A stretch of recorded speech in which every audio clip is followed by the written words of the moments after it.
Serem banget. Jangan-jangan kalau aku nolong, aku juga bisa dituntut kayak dia. Kalau aku gagal nolong, terus nanti viral gimana?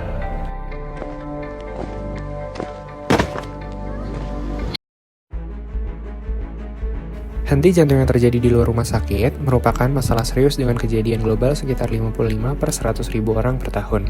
Meskipun begitu, RJP sering tidak dilakukan karena belum adanya perlindungan hukum yang jelas bagi tenaga kesehatan yang memberikan pertolongan pertama di luar institusi medis. Hal ini diperkuat oleh hasil survei yang telah kami lakukan terhadap 34 tenaga kesehatan di wilayah Bandung dan sekitarnya. Sebanyak 50% responden menyatakan bahwa mereka belum merasa cukup terlindungi secara hukum saat melakukan RJP di luar fasilitas kesehatan. Mengingat situasi tersebut, dibutuhkan gerakan edukatif dan advokatif yang terstruktur. Kampanye Tangan Untuk Nyawa hadir sebagai inisiatif untuk meningkatkan kapasitas dan keberanian tenaga kesehatan dalam melakukan RJP di luar Vaskes, serta mendorong perumusan kebijakan hukum yang memberikan perlindungan adil bagi tenaga medis. Kampanye ini bertujuan meningkatkan pengetahuan tenaga kesehatan tentang perlindungan hukum yang berlaku saat memberikan pertolongan pertama berupa RJP di luar fasilitas kesehatan, memberikan edukasi kepada masyarakat akan manfaat dan pentingnya RJP, serta mendorong keberanian tenaga kesehatan. Sebelum pelaksanaan kampanye Tangan Untuk Nyawa, dilakukan survei awal terhadap 32 tenaga kesehatan untuk memahami persepsi mereka terhadap tindakan RJP di luar fasilitas kesehatan. Hasilnya menunjukkan bahwa lebih dari 40% responden menyatakan adanya ketakutan atau keraguan saat hendak melakukan RJP di luar fasilitas kesehatan. Oleh karena itu, kami membuat sebuah online campaign melalui platform Instagram pada akun @cars.ina dengan konten berupa infografis, mitos versus fakta, video edukatif, dan reels quiz interaktif dengan tujuan, produk, dan juga target utama yang berbeda-beda sesuai dengan tabel berikut. Untuk memperkuat pesan dan meningkatkan jangkauan audiens, kampanye ini melibatkan kolaborasi dengan berbagai dokter. Yang pertama, kolaborasi FITS diunggah bersama Dr. Gaga, Dr. Faisal, Dr. Azimar, dan Dr. Putri. Untuk kolaborasi Speed Story diunggah bersama dengan Dr. Indah, Dr. Villa, Dr. Mas Rizky, Dr. Faisal, S1FK4, dan akun resmi dari Kardiovaskular. Kolaborasi ini meningkatkan kredibilitas dan jangkauan kampanye melalui individu dan institusi berlatar belakang medis yang profesional, aktif di media sosial, serta terlibat dalam komunitas kesehatan. Selama masa kampanye, seluruh konten kami berhasil menjangkau 13.000 lebih akun. Total views mencapai 23.000 tayangan dengan 743 interaksi dari audiens, termasuk like, komentar, share, dan juga save.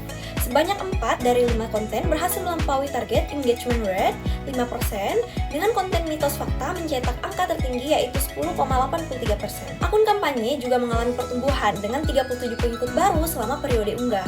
Tak sedikit apresiasi datang dari tenaga kesehatan dan mahasiswa yang terlihat langsung di kolom komentar. Dalam kampanye ini adalah menyederhanakan aspek hukum tanpa mengurangi akurasinya.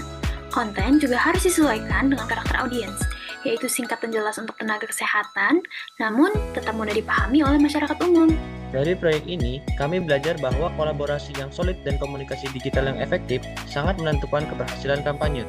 Kerjasama dengan berbagai pihak, serta pemanfaatan media sosial secara strategis membantu kami menjangkau audiens secara lebih luas dan membangun interaksi yang bermakna.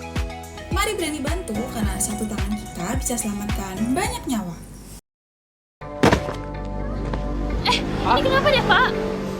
Pak? Ini bisa bantu nggak ya? Tolong! Kalau aku nolong terus salah, aku dituntut. Tapi kalau aku diem aja, dalam survei kami terhadap 32 tenaga kesehatan, lebih dari 40% mengaku ragu melakukan RJP di luar fasilitas kesehatan. Takut disalahkan, takut dituntut, takut viral. Padahal, ada pasal 531 KUHP yang berisi, barang siapa melihat orang dalam bahaya maut dan tidak menolong, padahal justru bisa dikenakan pidana. Dan sejak KUHP baru, ada pasal 432 Undang-Undang Nomor 1 Tahun 2023 yang berisi, tenaga kesehatan tidak dapat dipidana saat memberi pertolongan darurat, selama itikat baik dan sesuai dengan kompetensi. Artinya, diam bukanlah perlindungan, nolong itu aman dan dilindungi oleh hukum.